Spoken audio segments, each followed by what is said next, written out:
Let's get in the garage and take care of some really fun maintenance items on our Forester XT.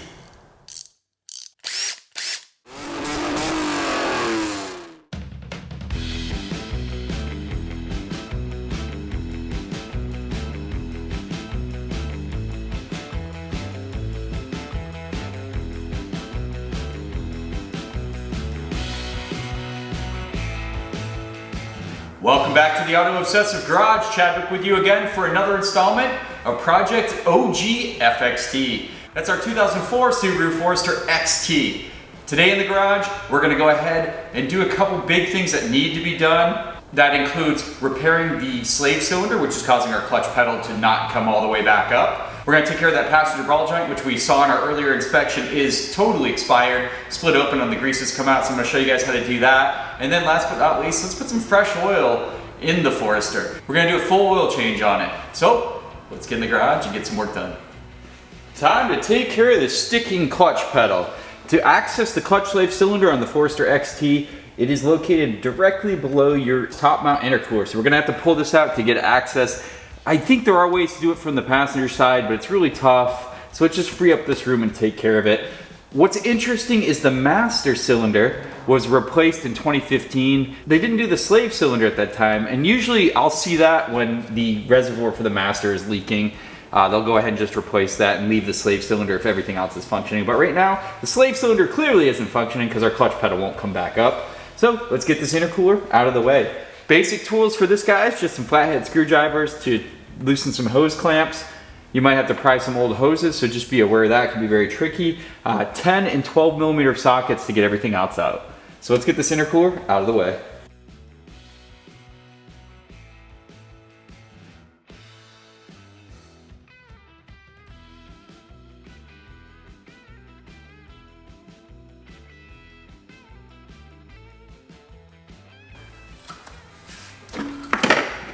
Holy crap, there's our intercooler removed from the Forester XT. And there we have that nasty pipe out. We'll go ahead and clean this up and reattach it to the intercooler to make installation that much easier. With the top mount out of the way, we have our first view at the slave cylinder. You can go ahead and zoom in, it's right there, kind of a little hidden behind this line. But basically you've got two bolts underneath, which you can see. Those are 14 millimeter, and then obviously you got to loosen the line on top, 14 millimeter. So let's undo that, pull it out, and see what we got. All right, I've got our fresh new slave cylinder to put in the car. You can see the OEM one there. What you want to do is take your OEM one out first and compare it to the new one. These can be off by a little bit. You want to make sure these holes line up the bolt holes. And also, they get mixed up with the regular Foresters in the later WX style, which is a completely different style than this. It doesn't bolt from the side, it bolts from the top down. So that can be a little tricky, but you want to make sure everything lines up. And it looks good to go, so we're going to go ahead and install that in the car now. Super easy, just the reverse of taking it out, and then we'll bleed it once we get it installed. But let's get it in there first. So there's the slave cylinder all installed. You can see there's a hose going to it. You're gonna have to fit a very tight fitting length of tube to that. You see my 8 millimeter wrench is already on there to break it loose. This is very similar to bleeding brakes if you guys have done that. Easier two-person job, but possible to do it solo. So we're gonna keep that all sealed up. It's all ready to go. You're gonna want that hose draining into something to collect it, as brake fluid is super corrosive. You are using .3. Our master cylinder is freshly topped off, and you're gonna wanna make sure you keep doing that, because if you do not do that, you're gonna be introducing more air into the system. So we are set here. Let me show you what we're gonna do in the car. Since we're going solo on this operation, I'm gonna be using a long pry bar, wedging it between the seat and the clutch pedal. So what I'm gonna do is push the clutch pedal a few pumps, go ahead and lock the pry bar in place with the seat, pushing down on the clutch pedal, go and open the bleeder for just a second or two, lock it back up, and keep repeating that process till I see no more air bubbles escaping. And then we'll have a fully bled clutch slave. So I'm gonna do that at this time. Let me show you guys what a lot of pumping the brakes by myself and locking them in place with my pry bar and bleeding the system probably about 10 times got us. Do you remember I pushed down the clutch before? It would always stay down. Check this out. Hear it bouncing right back. Oh, really good pedal feel. Yes! But let me show you how I got this going. So you can see the clutch slave cylinder there. At first I had no resistance on the pedal, wasn't building pressure. I had to prime the system with the clutch fork right here. Now you can pull that back and forward and keep generating pressure that way, and that's how I got the system to get its initial pressure. Very important there. Without pressure you can't obviously get everything working. Along this process I had to top off the master cylinder quite a few times, and then when you're done you want to make sure you have it right at that max line like I do with fresh DOT3 brake fluid. But here we go. All I have to do now is disconnect that little hose we had to bleed it, take my wrench off and put a little cap over the bleeder valve, and we are done. Our brand new clutch slave cylinder is installed and fixed our sticking to the floor clutch pedal. With our clutch slave cylinder bled and the pedal returning like it should, we put everything back in place, the front mount intercooler. Now, I did find it easier to keep those hoses off the back, the hard lines off the back of the intercooler, install it that way so you're not connecting two rubber hoses, because it's a pain in the butt to do all those hoses at once. And just kind of reach around, kind of contort yourself, reach under there and secure those 4 12mm bolts. That was the easiest way to do it, but here we go guys, our engine bay is complete. We shouldn't be having to get in here anymore. So, on to the next part of this project. Looking good. Time to get this old blown out ball joint out of there. You can see I've soaked everything in PB Blaster. It's a rust-free car, so that's not gonna be an issue, but it does help every little bit, you know. Some of these bolts have been torqued down for a very long time, so whatever helps. Some penetrating oil tends to help out quite a bit. For this job, we're going OEM Subaru ball joint. You can see the part number there. We're also gonna be using a brand new cotter pin and a new castle nut.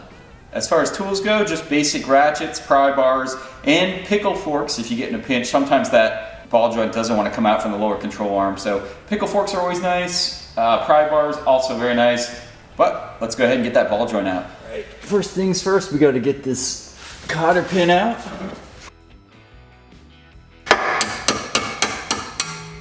Cotter pin out. Gonna be a 19 on that. Castle nut is off. Now we're going to use this little pinch bolt here. Get this off. This is a 14mm.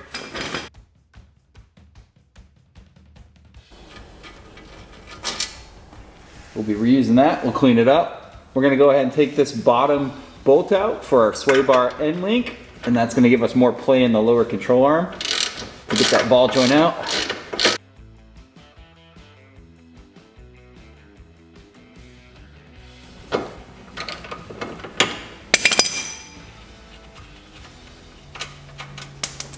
That was a little more annoying than it needed to be.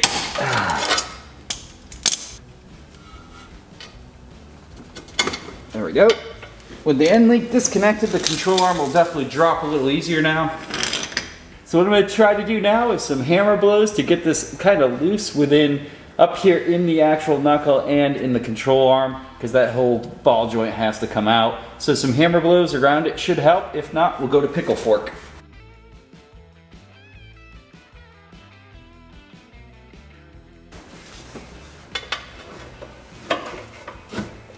Here we go. I don't think she's loose down here though. So we might have to drive a pickle fork in there.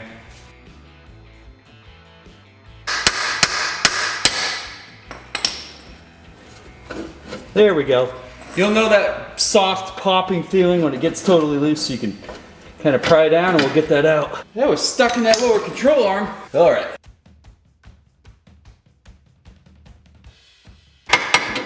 There we go. Old ball joint out. Time to press the new one in. Here we go, guys. We're basically going to drop the ball joint through the lower control arm first and then try to get it up in there. Just going to tighten down this castle nut just a little bit here. Now we're going to try to get it pressed up into the hub.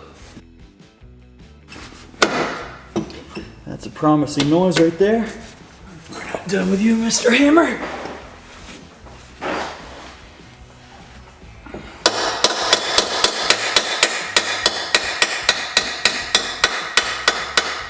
Snug as a bug when it slides up in there.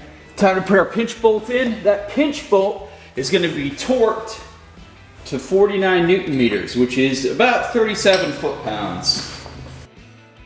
Get snugged up with a ratchet first. Okay, switch it over. Old clicker style, set it to 37 pound-feet of torque.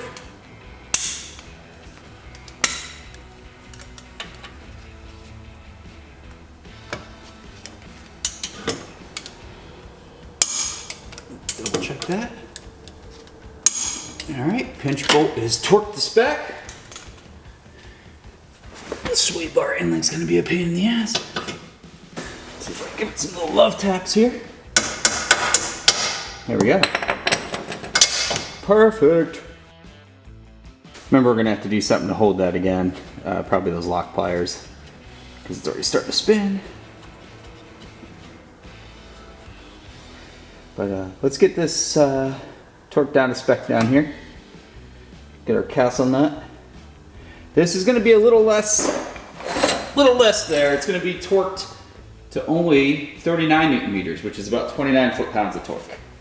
And you got to make sure you line up your hole for your cotter pin too, so you might need to go a little bit out of spec there. All right, let's test our torque there. Again, should be about 29 foot-pounds.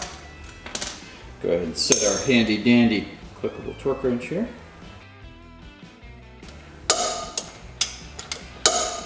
There we go. Let's go ahead and slide our cotter pin back through. Make sure your holes are aligned. Okay, cotter pin secured. Now the last thing we need to tighten up, with everything set to the right torque specs, we need to go ahead and tighten this up, and you guys remember how fun that was. Sway bar and link, my friend.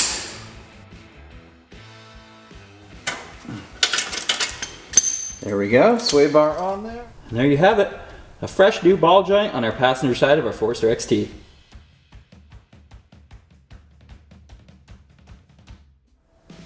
Oil change time. We want to drain out that old oil. We're underneath the Forester now. With the plastic shielding removed, you can see the oil filter right here. Always nice to see an OEM Subaru one. Someone cared about their service.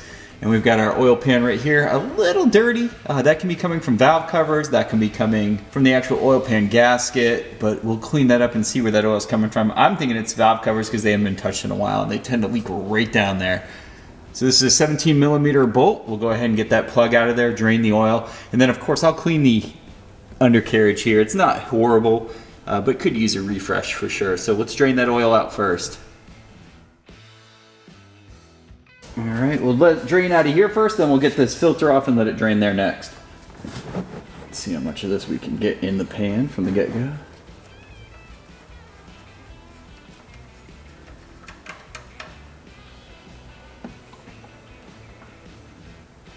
All right. Oil's not super fresh, but it is all liquidy, no sludge. Let's get that oil filter out of there and put a new one in.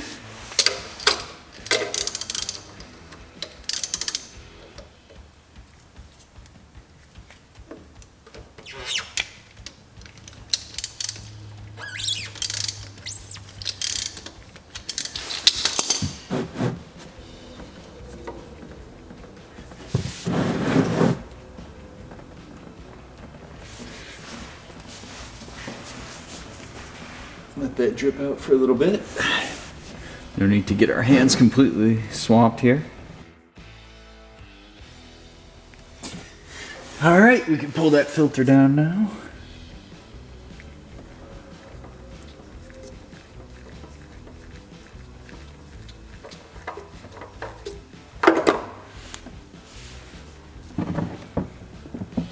Let that continue to drip and then we'll clean up that area.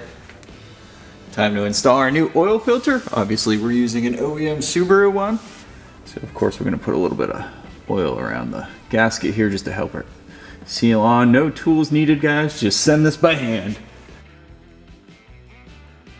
All right, pretty straightforward there.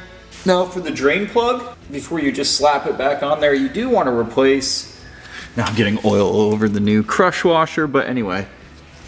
You've got your drain plug here. You're gonna wanna install a brand new crush washer with it. You wanna do that every oil change, guys. Super simple, so put the crush washer on like so. And then we're gonna send that drain plug right back home. Perfect. Now we're all set under the car, ready to add our fresh oil. Time to give our Forester XT some fresh oil. And for the job, we're gonna be using Subaru 5W30 fully synthetic. 4.8 quarts is what it calls for. Let's go ahead and fill her up. Go ahead and drink, baby. All topped off. Oil change complete for the Forester XT.